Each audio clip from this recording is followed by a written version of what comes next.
What is going down, you guys? It is your old buddy, your old pal, your old friend, Bearded Retro 84. Holla! Coming at you yet again. Now, I apologize if I'm acting a lot more weird than normal.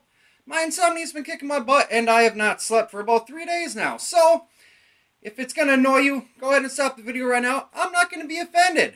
For the rest of you, I hope I can entertain you for just a couple minutes. Today, I want to do a new top 5 video.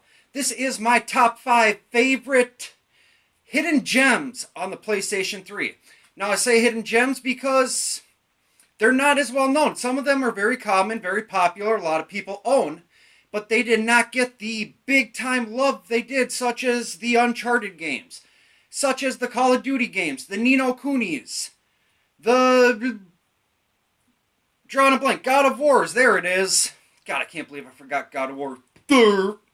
Anyway, guys, like I said, my top 5 hidden gem slash need more love games on the PlayStation 3.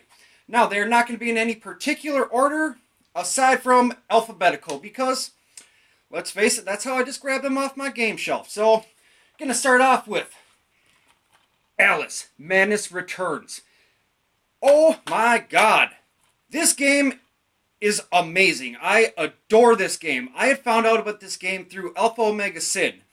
Would talk very highly of it. And I kept an eye out for it for a long time. And every time I'm going to GameStop, over and over and over. Never there, never there, never there. Finally found it and picked it up. And I was not disappointed. Now, the game is not perfect in any way. But it is not broken either. Like, yes, there are times the camera angle gets a little crappy and funky on you. But, I mean, aside from that, the graphics, they're not like top-tier graphics for characters and whatnot, but like backgrounds, gorgeous. You can just literally stand there and stare out into the open, big world and just stare at it and get lost in it. Art style is amazing on that. Like I said, characters, yeah, not the greatest you've ever seen, but not that bad either. So, you know, a lot of you, oh, an Alice in Wonderland game, that's stupid. Well, as you can see by the cover, it is not exactly a family-friendly Alice in Wonderland game. Essentially, you're Alice, you're going back into Wonderland because all hell's breaking loose, and you've got this dagger, and you've got a, what the hell, pepper grinder that acts as a machine gun, and you're killing all this stuff. It's a lot of fun. A lot of fun. I'm not going to go too far into details on a lot of these games. It's something, if you might be interested, go pick it up. And you have Bearded Retro's word. You will enjoy it. You will get your money's worth. If not, well, you know better than to listen to me next time. But yes, definitely pick up Alice, Madness Returns. It is a little bit up there in price. I think it's like $15, $20, but still well worth every penny. It is a sequel to an old PC game. And this one, I don't know if they all did this, but it actually does come with a code to download the original game too. So, 2 games, $20. Not bad, not bad. Alright, next up, we've got a game, Asura's Wrath. Now, this game is pretty cheap. I don't recall what I paid for it, but I don't think it was more than $5-10. You know, it's not anywhere near, once again, it's not anywhere near one of my favorite games of all time, but it is a lot of fun. It is kind of God of War style, a little bit like these huge monsters that you have to battle and stuff. Essentially, you were banished by the gods for like 10,000 years or something like that. You get out and your family's all been murdered and stuff like that, and you're going for revenge. It's what it is. Really beautiful looking game. Very bright and vibrant and, you know, just a lot of action and just loads of fun. Loads of fun. Definitely Asura's Wrath. Phenomenal game. Pick it up. Like I said, it'll not be on your top favorites ever, but is definitely worth checking out if you are into the PlayStation 3. And right now, everyone should be into the PS3 because it is last-gen console. Everything is starting to go down. Now is the time to start collecting for it.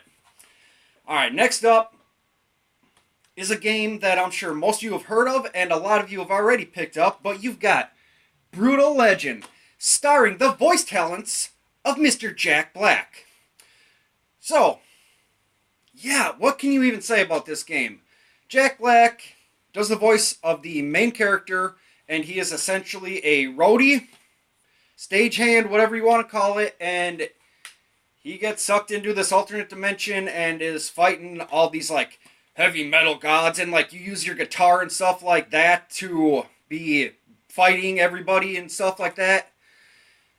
It's hard to explain because you've got your beat 'em up action stuff, but then you've got, like, real-time strategy elements, like you can tell the army you start commanding to go start attacking these people while you start doing, you know, working on fighting these guys and stuff like that. It's a lot of fun to play. It's got its funny humor parts in it, and I mean, it's got cameos from Lemmy, from Ozzy Osbourne. Oh, hold on, I'm gonna cheat and look at the back real quick. Rob Halford, that's who I was trying to think of. So, I mean, especially if you're a metal fan, definitely worth checking out. It's fun. It is worth it. It's like $10, $15 about. But definitely worth checking out. If you ever want to see somebody who absolutely adores this game, I mentioned it before, I'll mention him again, Alpha Omega Sin. He does nothing but talk highly of this game, and he is probably the biggest fan of this game. So, if you don't want to take my word for it, maybe you can take his.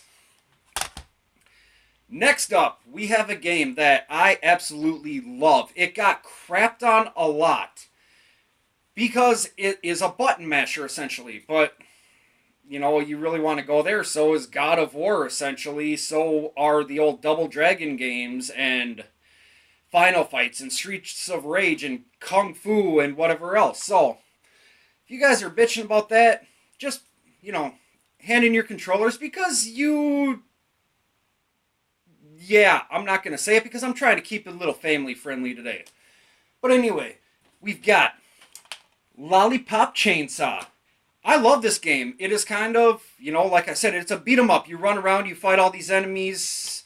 You know, you get the big groups of zombies, kind of like Dynasty Warrior, Hyrule Warrior type scenarios. You can level stuff up, and the boss fights, you're fighting all these zombies and stuff like that, and you're just a badass cheerleader who's fighting zombies, and you have little voodoo magic on your little boyfriend's head who will drop some hilarious one-liners. The only thing that sucks is it's like a select few one-liners constantly. So that gets a little annoying. But I mean, it's a lot of fun. The graphics are good. It is not a long game at all. I mean, even with working full-time, I think I beat it in like a day or two. So it's not long, which is kind of a downfall also, but definitely a game. It does not get the love it deserves and should be checked out, especially you're fighting zombies with pom-poms and a chainsaw. Yeah. It's great. Just trust me on this. And last but not least, this is not only my favorite PlayStation 3 game that I own, it is easily my top 5 favorite games of all time. This game, it is a platformer, side-scrolling platformer that is just one of the most beautiful games to look at too. And I will even say that with the Switch, PS4, Xbox One, Vita, this is still one of the best looking games there is. That is Puppeteer. Puppeteer is a game I had heard about and I wanted, and I just knew I needed to pick it up. Essentially, you are a boy named Kuduro, and you get transformed into a marionette puppet. And, you know, all the enemies you're fighting are other marionette puppets, and you're looking... The screen is the stage, and there's different backdrops, and that's what you're going across, is a stage during a performance, and you've got, like, audience applause and reactions in the background, and it's just really cool. So you're trying to do this, and you're trying to get your own head. Like, your head is interchangeable. You pick up certain heads, like one's a frog head or a lamb head or random other things, and those will give you different abilities. And the more heads you get, the more hits you are allowed to endure without dying. So if you have your full thing, if you have 3 different heads up in your little life bar thing, if you get hit, your head will pop off, and you can chase it down and try to pick it up again and put it back on.